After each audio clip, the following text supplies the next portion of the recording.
What is going on, people? TripleM back again for the second time today to talk about Chelsea yet again. As following the controversial and surprising dismissal of Thomas Tuchel, there's been a list of names put forth as potential replacements for the job at Stamford Bridge. And at the top of the list of names is Graham Potter. Now, I think there are other names such as Zinedine Zidane, Pochettino, and a few unidentified targets that Chelsea are genuinely in for. But I think this one makes the most sense. And I'll explain why in this video. I'm completely aware that there is a cynicism when it comes to Graham Potter in the Premier League. There's a lot of fans out there who have a very, very much cynical stance towards Graham Potter and say things like, well, he only has a 31% win percentage. He's not that good. People are overhyping him. It's the football hipsters. It's the tacticos. It's the nerds who think that he's a good manager. But in reality, it's just the English media overhyping him. I'm aware that there's fans like that, and I'm not going to change their mind. So we'll ignore them for now. But for the hipsters and the tacticos and the nerds, whatever you want to call yourself, I fall into that category as well. The people who like to look at football and the finer details and actually analyze the game beyond what meets the eye. I think we can all agree that what Graham Potter has done at Brighton is genuinely magnificent.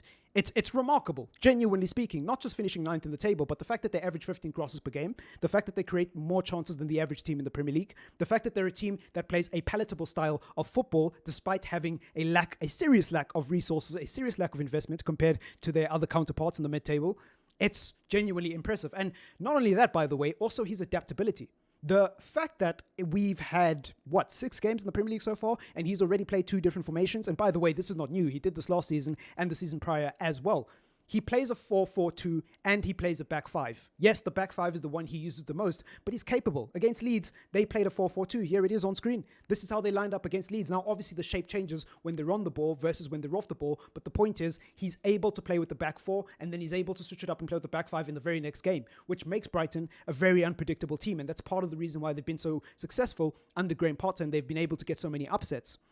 In addition to that, even in the games that he has lost, even in the games where people have said he's a little bit naive, he's a little bit that, there's been spells where you thought to yourself, wow, if they just had more quality up front, if they had, I don't know, an Ivan Toney or a Raul Jimenez instead of a Neil Maupay up front, they would have actually won that game. Now, I completely understand that Neil Maupay has gone to Everton, but I'm using him as an example because he was an integral part of Graham Potter's system not so long ago. Yes, he didn't score that many goals, but he used to work very hard. He used to press from the front, and much like every other Brighton player, even though he didn't have an abundance of quality, he did have the understanding and the tactical know-how to know where to position himself and do his best to bring what the manager has asked him to life.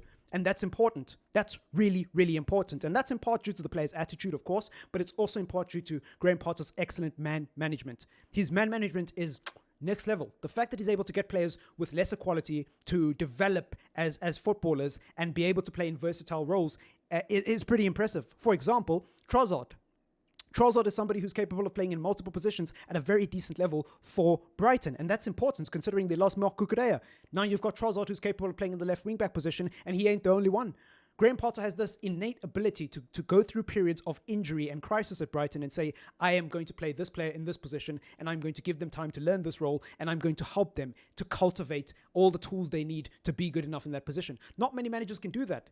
Not many managers can do that. And I think the most glaring and obvious thing that a lot of people will say about Graham Potter going to Stamford Bridge is that he already plays a back 5, primarily. Even though he's capable of playing other systems, he mainly plays the back 5. And obviously, Thomas Tuchel played the back 5. And when you look at the players that Chelsea have signed, obviously Marc Cucurella being the obvious one, but also Koulibaly, Wesley Fofana. They signed Thiago Silva not so long ago, and he is still a very quality defender. Despite his issues with mobility, he is capable of playing well in a back 3, as we've seen for periods under Thomas Tuchel, when they were actually a decent team in terms of their defense, when they went on that run in the Champions League. But even shortly after that, we've seen the potential that this Chelsea defense has. And so when someone like Graham Potter comes in, he'll probably find that extra bit of improvement in this team. I think the interesting thing is, how will he fix the midfield?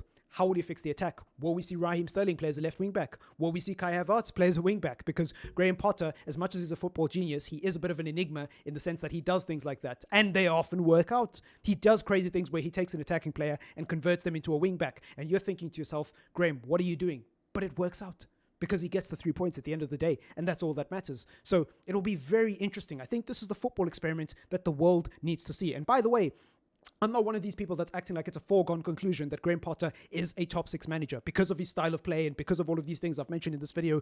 That automatically means he will succeed. Of course not.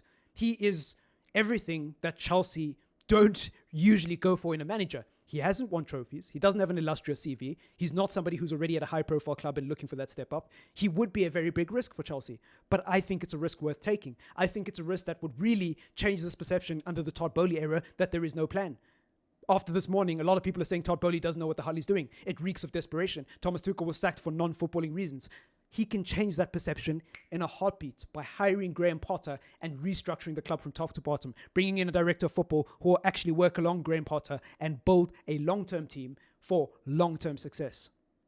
That's just me, though. Maybe he'll go and do something stupid like hire Pochettino and not back him and be sat here in the next 24 months and talking about, how Pochettino, a good tradesman doesn't blame his tools and Pochettino just wasn't good enough. Even though he didn't get his players, there's still things in the control of the manager. Like, I don't want to have that conversation 2 years from now about Chelsea because I just did it with Thomas Tuchel this morning. Yes, I criticize Thomas Tuchel, but one thing you cannot say about Thomas Tuchel is that he was actually backed in terms of the profile of players that he wanted.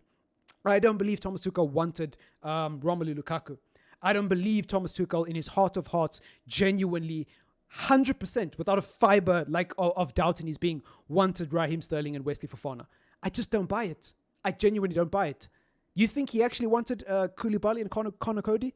Like, you think he actually wanted those players? Like, all of them? Maybe one or two of them, yes. But you think he actually wanted all of them?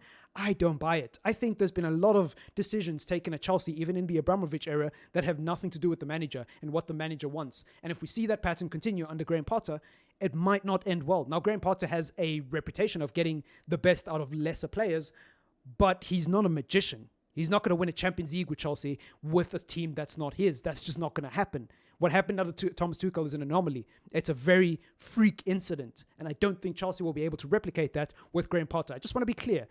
As much as I'm an advocate for Graham Potter going to Chelsea, I'm not deluded enough to believe that it's a foregone conclusion that he'll win. I just felt it's important to add that into the video because people love to take things out of context and make it seem like you're saying something that you're not. But anyways, it's been your boy TripleM. Subscribe to the channel if you are new. Leave a comment if you want to. And as usual, don't forget to leave a like on the video. Peace.